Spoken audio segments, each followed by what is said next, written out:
جمعہ مبارک۔ جو مجھ پر ایک دفعہ درود بھیجے گا اللہ اس پر 10 دفعہ درود بھیجے گا اور اس کی 10 خطائیں معاف کر دے گا اور اس کے 10 درجے بلند کر دے گا۔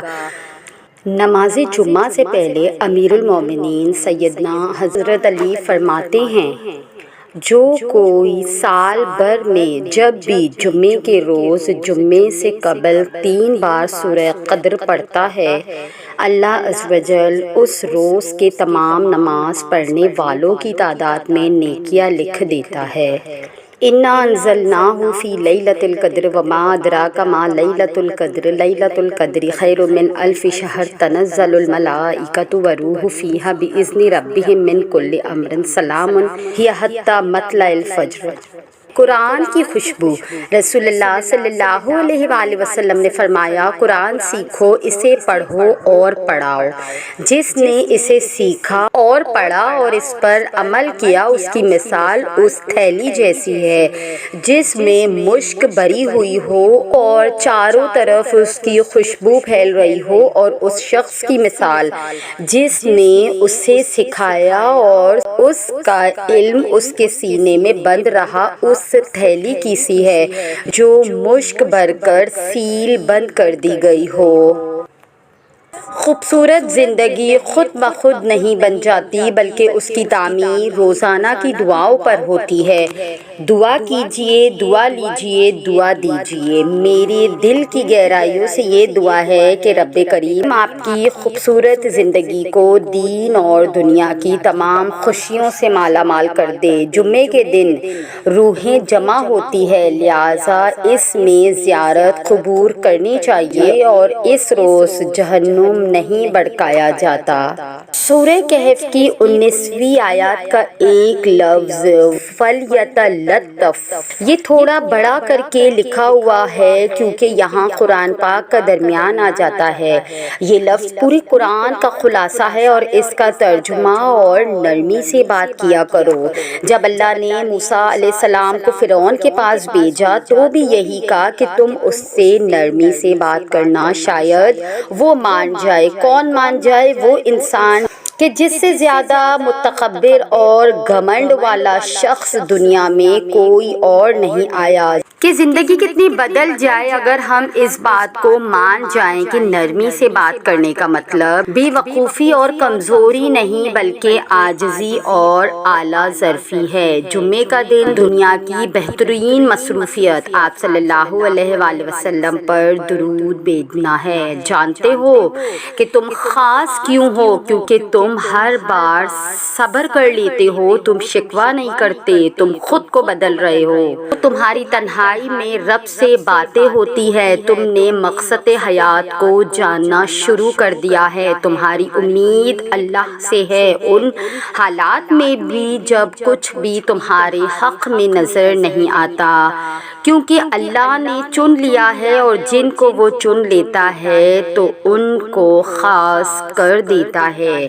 جمعے کے دن سورہ کہف پڑھنا کہ جہاں سورہ کہف فتنہ و دجال سے محفوظ رکھے گی، وہاں آج کے دور میں جتنے بھی فتنے ہیں وہ ان سب میں آپ کی حفاظت کرے گی۔ اس یقین کے ساتھ ہر جمعے کو سورہ کہف پڑھیے کہ یہ مجھے ہر پریشانی سے، ہر فتنے سے میری حفاظت کرے گی۔ پھر کیسے چھوڑ سکتے ہیں ہم سورہ کہف؟ سورہ کہف ایک جمعے سے اگلے جمعے تک کے لیے نور ہے۔ یہ نور نور ہدایت ہے۔ فتنے اور آزمائش ہوں گے لیکن انسان اپنے اعمال پہ قائم رہے گا۔ کہ دیکھیے نا کتنی ضروری ہے یہ سورہ کہف۔ ہر جمعہ سورہ کہف لازمی پڑھیے۔ ضروری تو نہیں کہ کچھ بڑا کریں، زندگی میں چھوٹی چھوٹی نیکیاں کرتے جائیں، کسی کا دکھ سن لے، کسی کو دلاسا دے دیں، کہ کسی بھوکے کو کھانا کھلا دے، کسی کو مسکراہٹ عطا کر دے۔ یہ چھوٹی چھوٹی کوششیں ہی زندگی کے سمندر میں بڑی بڑی مثبت لہریں پیدا کرتی ہیں۔ کہ فرمانے آخری نبی صلی اللہ علیہ وآلہ وسلم بے شک تمہارے لیے ہر جمعہ میں ایک حج اور ایک عمرہ موجود ہے، لہٰذا جمعے کی نماز کے لیے جلدی نکلنا حج ہے اور جمعے کی نماز کے بعد عصر کی نماز کے لیے انتظار کرنا عمرہ ہے۔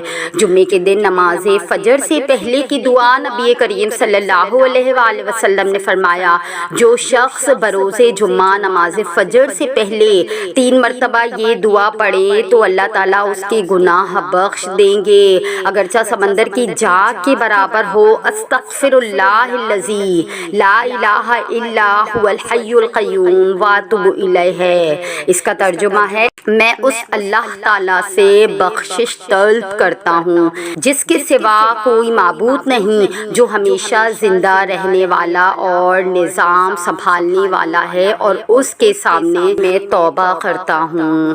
اللہ کا نور، جو شخص اللہ کا نور پانا چاہتا ہے تو اسے چاہیے کہ شب جمعہ میں 7 مرتبہ سورہ نور پڑھے، اور اگر مزید نور چاہتا ہے تو 1000 بار یا نور پڑھے۔ انشاءاللہ اس کا دل اللہ کے نور سے منور ہو جائے گا۔ کہ آج جمعے کا دن ہے تو کثرت سے درود شریف پڑھیے۔ رسول اللہ صلی اللہ علیہ وآلہ وسلم نے فرمایا، جمعے کا دن تمہارے تمام دنوں میں سے سب سے افضل دن ہے، اس دن تم مجھ پر کثرت سے درود بھیجو، اس لیے کہ تمہارا درود مجھ پر پیش کیا جائے گا۔ جو مجھ پر 1 دفعہ درود بھیجے گا اللہ اس پر 10 دفعہ درود بھیجے گا اور اس کی 10 خطائیں معاف کر دے گا اور اس کے 10 درجے بلند کر دے گا۔ کہ جمعے کے دن سورہ کہف کی تلاوت کیجیے۔ جو شخص جمعے کے دن سورہ کہف پڑھے گا اس کے لیے اس کے قدم سے آسمان تک نور ہوگا جو قیامت کے دن روشن ہوگا، اور 2 جمعوں کے درمیان گناہ معاف کر دیے جائیں گے۔ جو شخص جمعے کے دن سورہ کہف کی تلاوت کرے گا تو آئندہ جمعہ تک اس کے لیے ایک خاص نور کی روشنی رہے گی۔ جمعے کی نماز کے بعد 100 مرتبہ سبحان اللہ العظیم و بحمدہ پڑھ لیجئے تو پڑھنے والے کے 1 لاکھ اور اس کے والدین کے 24,000 گناہ معاف ہو گے۔ جمعے کی نماز کے بعد 7 مرتبہ سورہ اخلاص، 7 مرتبہ سورہ فلق، 7 مرتبہ سورہ ناس پڑھ لیجئے۔ اگلے جمعے تک ہر قسم کی برائیوں سے اللہ اس کی حفاظت کرے گا۔ تو جمعے کے دن سورہ کہف پڑھنا اسی طرح لازم ہے۔ سورہ کہف میں ہمارے لیے 4 اہم سبق ہے۔ پہلا سبق ہمارے لیے یہ ہے کہ اللہ ہمیں ہمارے ایمان سے آزماتا ہے تاکہ وہ دیکھ لے اور ہم بھی دیکھ لیں کہ ہم اپنی زبانوں کے اور دعووں کے کتنے سچے ہیں، اور پھر جب ہم اس آزمائش میں ثابت قدم رہتے ہیں اور ڈگمگاتے نہیں ہیں تو اللہ ایسے طریقوں سے ہماری مدد فرماتا ہے جو انسانی سمجھ سے باہر ہے۔ دوسرا سبق جو سورہ کہف میں ہمیں سکھاتا ہے وہ یہ ہے کہ مال و دولت صرف نعمتیں نہیں ہیں بلکہ یہ ہماری آزمائش بھی ہے کہ ہم اللہ کا کتنا شکر ادا کرتے ہیں۔ ہمیں کبھی بھی یہ نہیں بھولنا چاہیے کہ دنیا میں جو بھی خیر، جو بھی بلائی ہمیں ملتی ہے وہ اللہ کی طرف سے ملتی ہے، اور اگر ہم چاہتے ہیں کہ وہ بلائی ٹھہر جائے اور ہمارے ہاتھ سے نہ جائے تو ہمیں اپنی نعمتوں میں عاجز رہنا چاہیے، کیونکہ جو رب دے سکتا ہے وہ واپس لینے پر بھی قدرت رکھتا ہے۔ یہ کبھی نہیں بھولنا چاہیے کہ دنیا اور اس میں موجود ہر شے عارضی ہے۔ تیسرا سبق یہ ہے کہ علم بھی امتحان ہوتا ہے کہ کہیں ہم مغرور تو نہیں ہو جاتے یہ سوچ کر کہ ہمیں سب کچھ پہلے سے ہی آتا ہے۔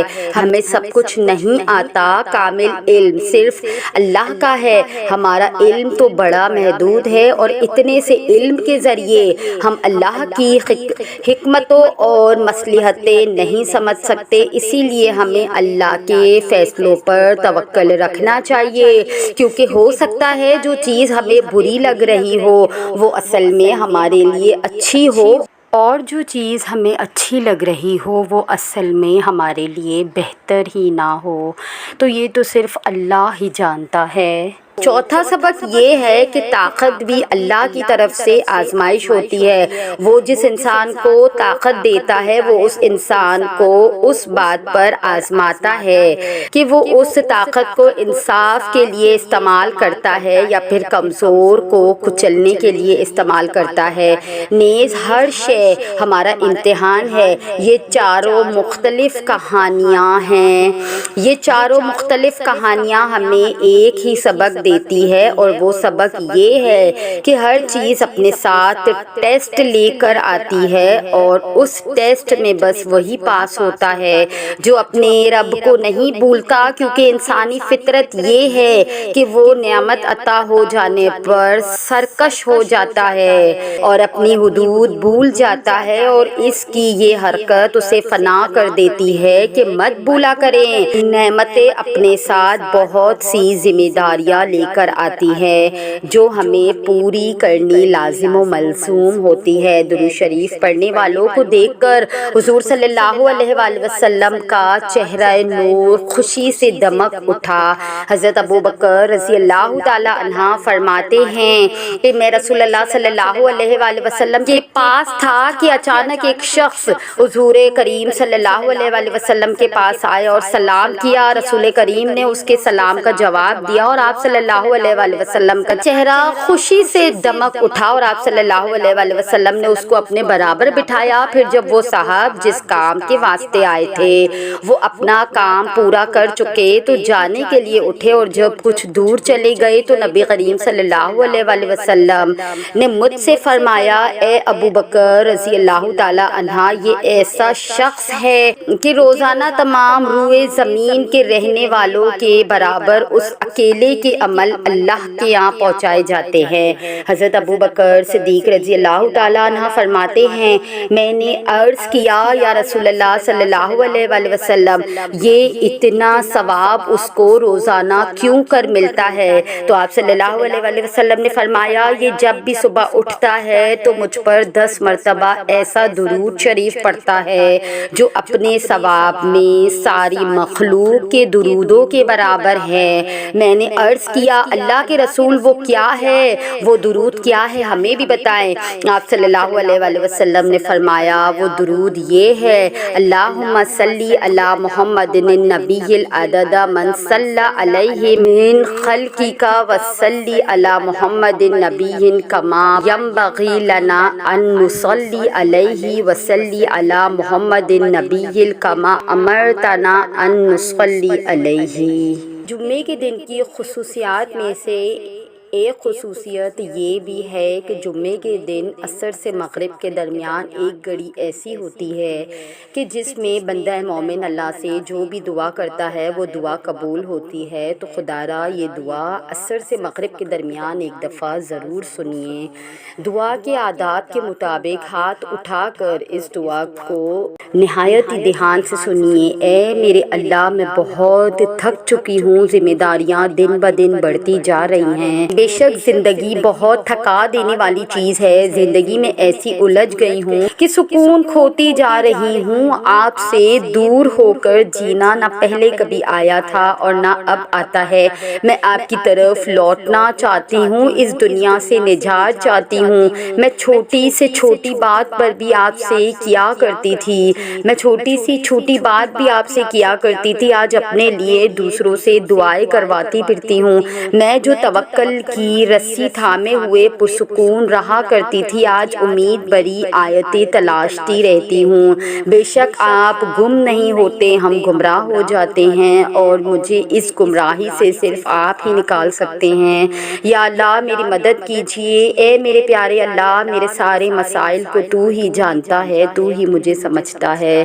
یا اللہ ہمارے گناہوں کو معاف کر دے۔ اے میرے رب، میرے محبوب اللہ، میں اپنی شکایتیں کرنے آئی ہوں، میں کمزور ہوں، میں تھک چکی ہوں، آپ میرے امتحانات کو آسان فرما دیجیے۔ یا رب، میں یوسف علیہ السلام تو نہیں ہوں لیکن یہ کنواں گہرا ہے، میں ابراہیم علیہ السلام تو نہیں ہوں لیکن یہ آگ جلا کے راکھ کر دے گی، میں یعقوب علیہ السلام تو نہیں ہوں لیکن یہ غم مجھے کھا جائے گا، میں یونس علیہ السلام تو نہیں ہوں لیکن یہ اندھیرا میرا گلا گھونٹ رہا ہے، میں عاجز ہوں، میں کمزور ہوں، میرے پیارے اللہ میں تیری محتاج ہوں۔ اے اللہ دنیا کے سب سخی بادشاہ مانگنے والوں سے تنگ آ جاتے ہیں اور دے دے کر تھک جاتے ہیں۔ اے اللہ ایک تو ہی اکیلا ایسا ہے جو مانگنے والوں سے تنگ نہیں آتا اور دے دے کر کبھی نہیں تھکتا۔ اے اللہ تجھ سے جتنا مانگے تو اتنا خوش ہوتا ہے۔ دنیا کی سب سخی افراد اور بادشاہوں کے دروازے ایک خاص وقت کے بعد بند ہو جاتے ہیں، لیکن تو وہ شہنشاہ ہے کہ جس کے دروازے مانگنے والوں کے لیے ہر لمحہ اور ہر وقت کھلے رہتے ہیں۔ اے اللہ دنیا کے سب لوگ اپنے اوقات کے مطابق دیتے ہیں، لیکن تو واحد ہے جو کہ اپنی شان کے مطابق عطا کرتا ہے۔ اے اللہ میں تجھ سے اپنے لیے، اپنے سب بھائیوں بہنوں، والدین، دوست احباب اور ساری امت کے لیے خیر، برکت اور بھلائی کا سوال کرتی ہوں۔ اے اللہ، اے ہمارے پاک اللہ، ہمیں دنیا اور آخرت کی تمام بھلائیاں عطا کر اور ہمیں جہنم کے عذاب سے بچا، ہمیں جہنم کی آگ سے بچا۔ اے اللہ نبی کریم صلی اللہ علیہ وآلہ وسلم پر، ان کی آل پر اور ان کی پیروی کرنے والوں پر، کہ ان کی پیروی کرنے والے سب مسلمانوں پر رحمت و برکت نازل فرما، دین اور دنیا کی بھلائی عطا فرما، آمین ثم آمین یا رب العالمین۔ تو یہ تھی ہماری آج کی ویڈیو۔ اگر آپ ہماری اس کاوش کو پسند کرتے ہیں تو ہمارے چینل کو سبسکرائب کر کے ہمارے ساتھ جڑ جائیے۔ جزاک اللہ۔